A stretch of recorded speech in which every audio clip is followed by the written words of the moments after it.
Hi everyone, welcome back to another episode of Tastefully Balanced. I'm Miriam and I cannot believe it's already June.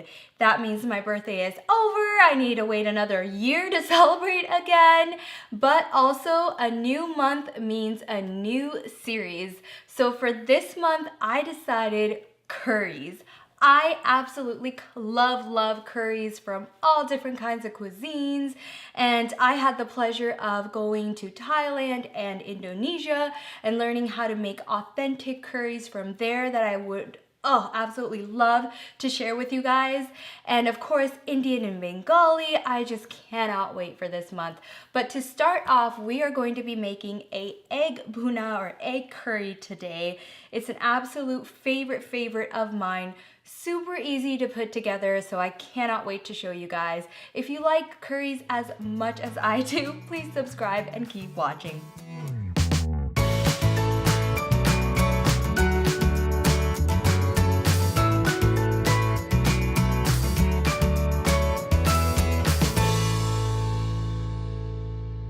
All right, welcome back. So the first thing that I did was hard boil some eggs. So I have 4 eggs. You guys could do more or less depending on how many people you want to feed.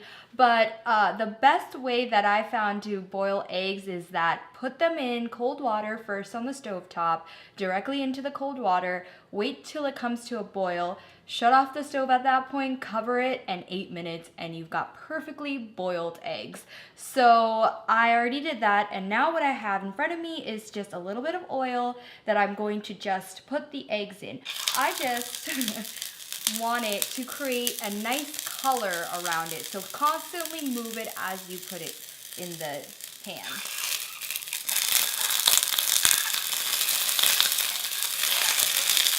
All right, so these look perfect. I just wanted to kind of see that brownish color just a little bit, nothing too much. So now what I'm gonna do is just pull these out, and I'm just gonna put it directly back into the bowl that I had it in. All right, set these aside. Have your pan on medium and add just a tiny bit more oil, just so it covers the bottom of the pan. And now you're going to add about a large, medium or large onion that I've diced up already into julienne. All right, and then you're just gonna fry these up for about 5 to 6 minutes until they're a little bit translucent, and then you're gonna add all the rest of the ingredients. So I will show you guys exactly when I am ready. All right, so it's been about 5 minutes. I actually made it develop a little bit of a golden color to give it an extra layer of flavor. I'm just gonna add some ginger garlic paste. You'll notice again, the green is garlic. Garlic tends to color, but totally fine. It's still completely edible. Just gonna fry this up for just a minute before I add in all my masala. So masala-wise, I've got your basic, just turmeric, chili, coriander, cumin, curry, and salt. So a teaspoon of each.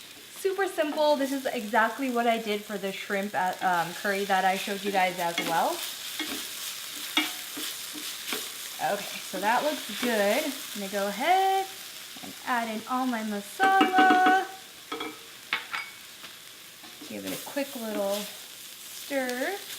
And at this point, it's pretty dry. So instead of adding more oil, what I like to do to keep it a little bit lighter is add a tiny bit of water instead.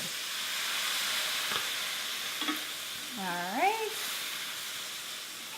Let that cook for a couple minutes before I add in a couple of Roma tomatoes. All right, so these have been cooking for about 3-4 minutes. What I'm doing is I'm constantly adding a little bit at a time of water, just so that it doesn't stick to the bottom. I don't want to add more oil because I want to keep this pretty light, so that's why I just add water. So now I'm going to add some tomatoes, and that's going to add even more liquid so that it becomes a nice curry. But you can tell that this is dry. I will be adding more water once the tomatoes cook down. But it really is up to you. If you like your dim puna or dim curry like this, where it's not that much broth or jhol, leave it like this. But I want it to be more curry-like so that I can put rice and it can soak up the rice, and it's delicious that way. So I'm gonna probably add a little bit more water, but I'll show you exactly what I do. All right, so the tomatoes have completely melted, which added to our jhol or broth. So now, this is too dry for me personally. I'm gonna add a little bit more water, about a cup. And let the tomatoes and the onions melt even more in the water. All right, so I'm looking at this right now. I can already kind of tell this is still a little bit too thick for me, so I'm gonna go ahead and add another cup of water. All right, guys, so that looks perfect to me. I love onions, and I love whole onions, which is why, sorry, that I like to keep them kind of julienne so I can see them in my curry, but a lot of people will dice them. So really it's up to your preference. This is great for me. I'm gonna go ahead and add back in the eggs. Like I said, I only did 4 just because it's my husband and I, but this can easily double, and you can do 8 eggs with the same amount of onion, jhol, everything. So definitely go ahead and make more eggs if you think you're gonna have more people. So I'm just going to cook this for a few more minutes just to let the egg really soak up the broth or the jhol. You know, and also I'm gonna go ahead and add in my cilantro. So I have about half a cup of cilantro here. I love cilantro. Like, just look at the color. It's just so beautiful. And then I have some Thai chilies, totally optional. I mostly do it for the color, but I also just love chilies. So I like to fish them out and eat them with my rice too. So, but that is not everyone's cup of tea. So definitely up to your preference if you like spicy. But I'm just gonna let this simmer away for a few more minutes, and then it's done. That's how quick and easy this is, and it's so delicious, and I absolutely love it. All right, this looks perfect. So I'm gonna go ahead and cut one of these eggs for you guys to show you. Perfect. And do you notice that there's no green around the outside? If it's green, it is overcooked. So just make sure when you boil it, maybe just take it out at the 6-7 minute mark, the way I told you earlier in the video. That way you can prevent the overcooking of the eggs.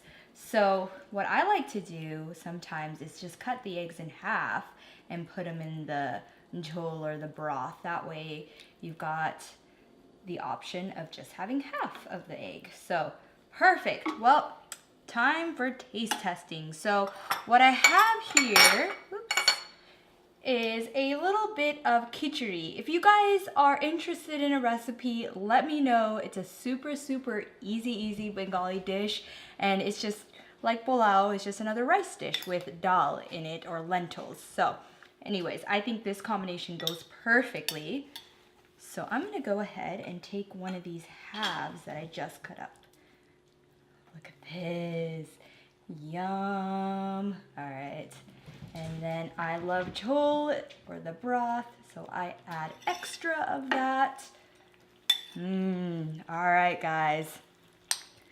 Whew, it's gonna be hot, as always. All right.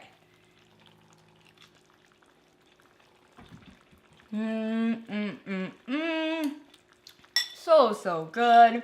So simple. The masala, the onions, I absolutely love it. Adding cilantro is also my favorite. Yum. Oh, all right. Well, I will eat the rest later. If you guys like curry recipes, please comment, like, share, and subscribe. And as always, live life tastefully balanced.